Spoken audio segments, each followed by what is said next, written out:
చెప్తా. ఏమిటంటే అందరూ మాట్లాడారు గంటలు. ఇది హిందూ ధర్మంలో ఇది ఒక వాస్తవంగా చెప్పాలంటే ఇది ఒక వ్యసనం. నీకు ఏ చెప్తున్నా, మసీదులో 5 సార్లు టైం టు టైం పర్ఫెక్ట్ గా జనరేటర్ పెట్టి మరి అల్లా అని అర్ధగంట అండర్ గ్రౌండ్ లో మాట్లాడుకుని దేశం లోపల వాళ్ళు ఎలా బతుకుతున్నారు, ఎన్ని దేశాలు సాధించారు ఒక్కసారి గుండె మీద చేసుకొని చెప్పబడ్డాడు. ఒకటి.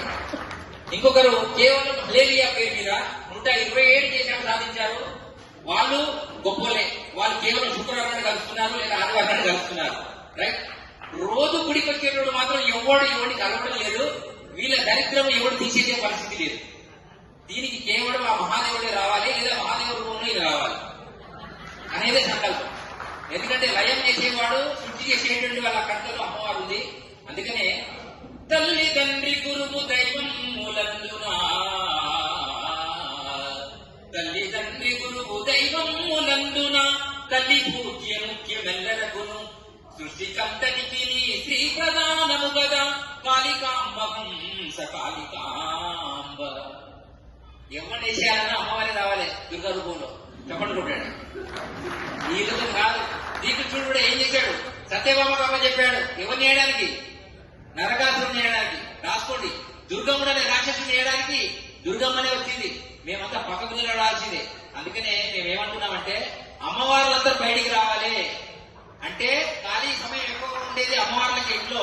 వాళ్ళకి జ్ఞానం అర్థం అవ్వాలంటే వాళ్ళు కూడా మహిళా వాట్సాప్ గ్రూపులకు రావాలి, మహిళా టెలిగ్రామ్ గ్రూపులకు రావాలి. కానీ కేవలం ప్రియా చౌదరి మాట్లాడే విషయాన్ని ఇంట్లో కూర్చోవడం కాదు. అలా మాట్లాడకపోయినా అలాంటి వాళ్ళకి సపోర్ట్ చేసేటువంటి కేంద్రంగా వాళ్ళు రావాలి. ఇకపోతే లవ్ చేయాలి ఇప్పటిది కాదు, ఇది ఔరంగజేబు కాలం నుంచి జరుగుతుంది. కానీ 1000 సంవత్సరాల నుంచి వాళ్ళు ప్లాన్ లో ఉన్నారు. మనం 1000 సంవత్సరాల నుంచి నిద్రలో ఉన్నాం. ఒక్కసారి వీరబ్రహ్మేంద్ర స్వామి 350 సంవత్సరాలకి నవాబుల టైంలో ఆయన ఒకసారి లేపి ఇచ్చిపెట్టాడు, వేమన లేపి ఇచ్చిపెట్టాడు. వీరభద్రుడు ఒకసారి ఎవడినకపోతే ఆయన దశయజ్ఞంలో ఆయన ఇచ్చిపెట్టాడు. చూసుకోండి, పరశురాముడు ఒకసారి గడ్డ తిప్పాడు, రాముడు ఒకసారి బాణం వేశాడు. వేసినప్పుడల్లా లేచి మళ్ళీ అంటుంది. ఇది ఒక కేవలం హిందూ ధర్మం మాత్రమే. మరి ఏ ఏడాదికి ఎంతమంది వస్తారు? అల్లూరు సీతారామరావు వచ్చాడు, బాణం వేసి వాడిపోయాడు. సుభాష్ చంద్రబోస్ దగ్గరుండి చెప్పారు. చూసుకోండి మీరంతా. వివేకానందుడు మాత్రం మాలాగా పంచ కొట్టుకుని ఆయన కొన్నాళ్ళు ఒక గురువును పట్టుకుని ధర్మబోధ, సన్యాసము, ధర్మము, దేశం కోసం మాట్లాడాడు. అలానే స్వామి దయానంద సరస్వతి మాట్లాడాడు. అక్కడ ఝాన్సీ లక్ష్మీబాయి తన పెంచుకున్న కొడుకును పట్టుకుని మరి యుద్ధానికి వెళ్ళింది. ఆలోచించండి, బ్రిటిష్ వాళ్ళ చేతులు చావకూడదని తనే ఒక గడికి చనిపోయింది వాళ్ళు చెప్పింది. ఇలా చాకలి ఏలమ్మ కేవలం తెలంగాణ కోసం కాదు, రజాకారులు ఉద్యమాన్ని ఆపడం కోసం ఆమె లోకల్ పట్టుకుని తిరిగింది. ఆ లాస్ట్ లో చూడండి, మీరు ఆలోచన చేయండి. కింద ఎక్కేవారు ఉన్నారు, గురూజీ గారు ఉన్నారు. ఈ రోజు ఆర్ఎస్ఎస్ అనేటువంటి సిద్ధాంతం లేకపోతే ఈ రోజు వాజ్పేయి అనేవాడు ప్రధానమంత్రి మనం చూడకపోయేవాడు.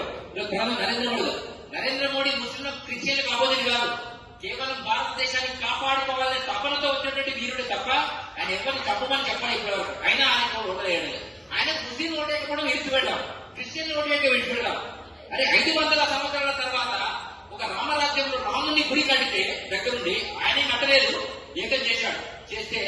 చేసినందుకు 25 సీట్లు తగ్గించడం హిందువులు చెప్పట్టుకుంటుంది మీరంతా.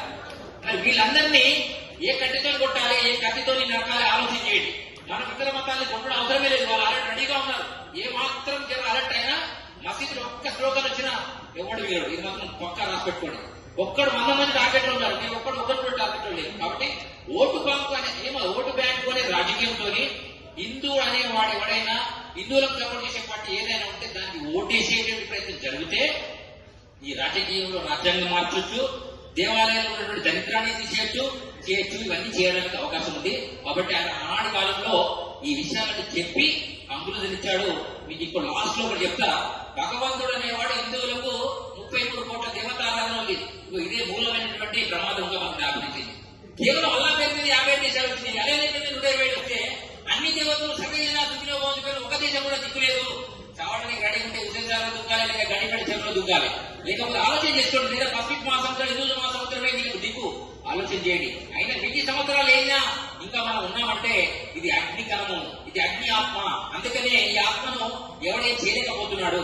కొన్ని దేశాలు 8 సంవత్సరాలకు 10-20 సంవత్సరాలకే దేశాలు ఈజిప్ట్ గా ముస్లిం క్రిస్టియన్ దేశాలుగా మారి 1000 సంవత్సరాల నుంచి కూడా ఇంకా మనం పచ్చలు కట్టుకుని దిగుతున్నాం భారతదేశంలో. అంటే మన లోపల ఉన్నటువంటి ఆ యొక్క భగవంతుని యొక్క ధైర్యమే అని ఈ సందర్భంగా మీకు తెలియజేస్తూ సాక్షాత్తు వీరబ్రహ్మేంద్ర స్వామి అవతారానికి ముందు 3 అవతారాలు వస్తాయని చెప్పారు.